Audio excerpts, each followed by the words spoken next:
Good day everyone. Now I will be going to discuss about the simple interest and the simple discount. So first we have here the simple interest. Interest refers to the amount paid for the use of money. The individual of entity that lends money is known as the lender, and the one who borrows money is referred to as lendee.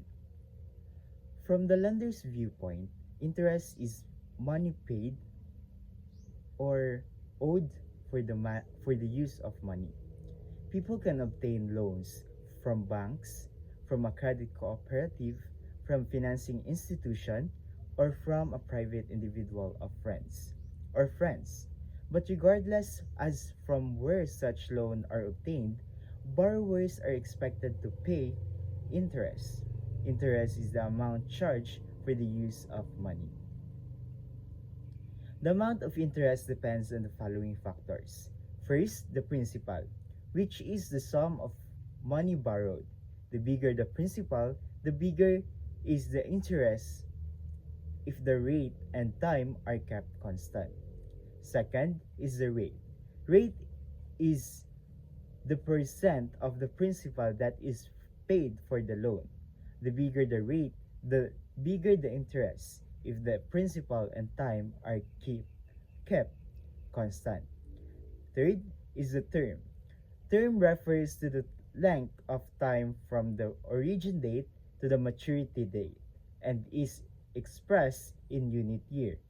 When time is given in months, then the number of months is divided by 12. So we have here the formulas. The interest which is computed on the principal just once for the whole term of the loan is called simple interest. And the formula is, we have here the simple interest formulas. So we have first, I, which is the interest, is equals to PRT, or the principal times rate times time.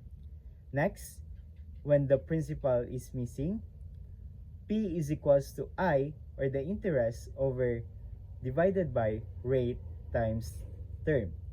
Third is the rate is equals to the interest over principal times time, or the term. When the time is missing, or the term, is equals to interest over principal times rate. Accumulated value and the present value.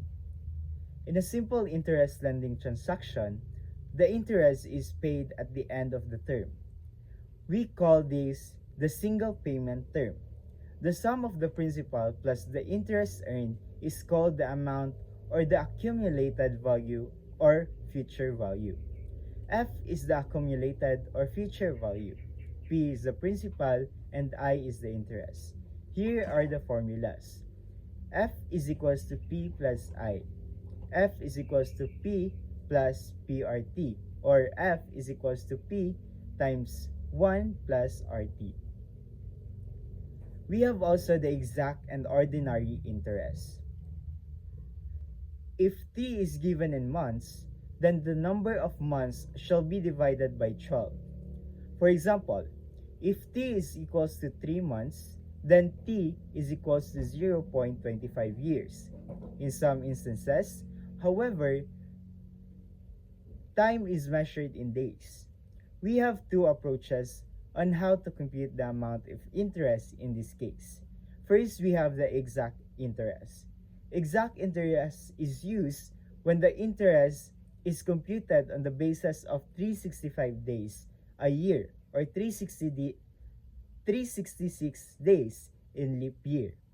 We shall use the symbol I to indicate the exact interest. Second is the ordinary interest. This is used when interest is computed on the basis of an assumed 30-day per month or 360-day per year. We shall use I to mean ordinary interest. In any of the two methods discussed above, the time is expressed as a fraction of a year, with the number of days in the term of the loan as the numerator and 360 or 365 as the denominator. In practice, however, the ordinary interest is generally used. Hence, we will be using the ordinary interest unless otherwise specified. Next is we have the time between two dates. Exact and ordinary interests are computed when the number of days is given. However, when dates are given, the number of days can be determined in two ways. First way is the actual time. This refers to the actual or the exact number of days between two days. It is obtained by counting the number of days of each month within the period of the transaction except the original or the origin date. Or this is when you use actual time, you will be counting the interest of the loan after the origin date. For example, we have January 15. You have a loan in January 15. Then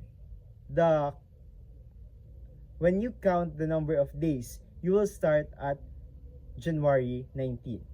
So, in approximate time, it refers to the assumption that each month has 30 days. The number of days is obtained, therefore, by counting each day of each month within the period of the transaction except the origin date. So, in actual time, you must count the days each month with 31 days or 30 days. But in approximate time, you must refers to the assumption that each month has only 30 days and not 31 days. So we have here the example. We are going to find the simple interest of each loan. We have here the first, we have 25,000 pesos at 4% for 3 years. So given that the principal is 25,000 and we have the rate 4% or equals to 0.04 and the time is 3 years, so t is equals to 3. So using the formula I is equals to PRT, we easily multiply the given, which is 25,000 times 0.04 times 3, so we have 3,000 pesos. In letter B, so we have 40,000 at 8% for 120 days. So we also have the problem or the given. So we have the principal, which is 40,000 and the rate is 8% or equals to 0.08, and the time, which is 120 days. Since it is given by days, so we are going to divide it by 360. So we have 120 over 360 is we have 1/3. So using also the formula of simple interest, which is I is equals to P times R times T. So we have 40,000 times 0.08 times 1/3. So we have 1,066.67. Another example, if money is worth 11.5% per annum, for how long will an investment of 20,000 accumulate to 38,000 pesos? So, solution, we are going to use the formula F is equals to P times 1 plus RT. So, given is 38,000, which is the F, and the P is equals to 20,000. R is 11.5% or 0.115. So, substitute the values. So, we will have 38,000 is equals to 20,000 times 1 plus 0.115t. So, divide both sides by 20,000. So, we have 38,000 over 20,000 is equals to 1 plus 0.115t. So, divide the both. Divide 38,000 to 20,000. So, we have 1.9 is equals to 1 plus 0.115t. Subtract both sides by 1. So we have 0.9 plus 0.115t. So find the t. So t is equals to 0.9 over 0.115. So we have the approximate value of 7.83 years. So therefore, the investment will take approximately 7.83 years, about 7 years and 10 months to accumulate the 38,000 under simple interest. Since we're done with the examples of the simple interest, now let's go to the simple discount. So for the simple discount, the previous section, we discussed the concept of simple interest. In the simple interest, the amount of interest is computed based on the principal and is usually paid at the end of the period together with the principal. In some instances, however, the amount of interest is deducted in advance and is computed based on the maturity value. This type of interest is known as simple discount or discount. The term discount refers to the amount deducted from maturity date or maturity value of an application. The price of using money is therefore deducted in advance. In this case, the borrower pays the original sum of money borrowed at the end of the term at a specified discount rate. Thus, the amount F or due to the end of the term or the T is charged an interest in advance at simple discount rate or the D. As a formula, the amount of discount also denoted as I. As in this case, of a simple interest is given by I is equals to F dt, or F is the future value or future face value, D is the discount rate, and T is the term.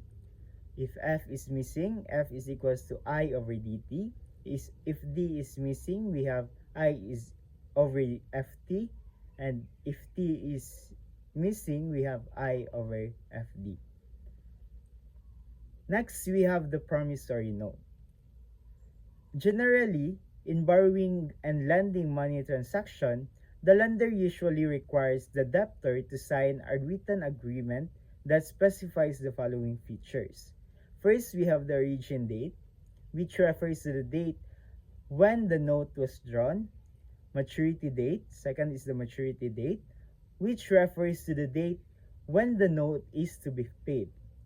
Third is we have the face value, which refers to the present value of the note. And the fourth one is the maturity date, which the accumulated value of the note. Such agreement is usually called the promissory note. Promissory notes are of two kinds. We have the non-interest bearing notes and the simple interest bearing notes. For non-interest bearing notes, the value is equals to the maturity value. In the case of the interest-bearing notes, however, maturity value is equals to the face value plus the amount of interest earned. Usually, ordinary simple interest is used in computing the maturity value. So we have here the example for the simple discount. Find the simple discount of 25,600 for 6 months at 10 to 5% simple discount. So we have here the solution. We are going to use the I is equals to F dt, the formula of finding the simple discount.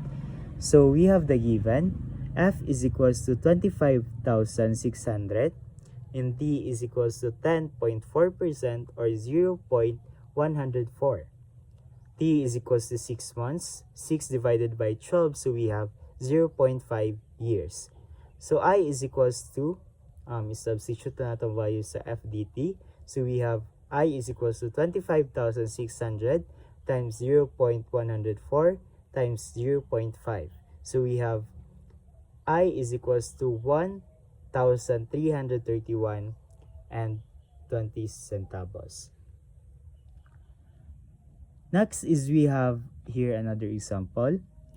Mr. Rene de la Cruz borrowed a certain amount from the bank that charges 8 and 3/4% simple discount. If he receives 39,700, how much was the amount borrowed? So the solution will be finding the proceeds. So proceeds is equals to F minus the interest. So given we have P is equals to 39,700 and the discount rate we have 0.0875. T is we have 1 year. So times na nato. So we have 0.0875 F. So next is we are going to use the formula of the proceeds. So proceeds is equal to F minus I. So we have 39,700 is equals to F minus 0.0875 F. So i-minus lang nato si F. So we have F. So we have 39,700 is equals to 0.9125 F. So find the F. So F is equals to 39,700 over 0 divided by 0.9125. So we have 43,506 and 85 centavos. Therefore, the amount borrowed is 43,506 pesos and 85 centavos. And that's all for the simple interest and simple discount.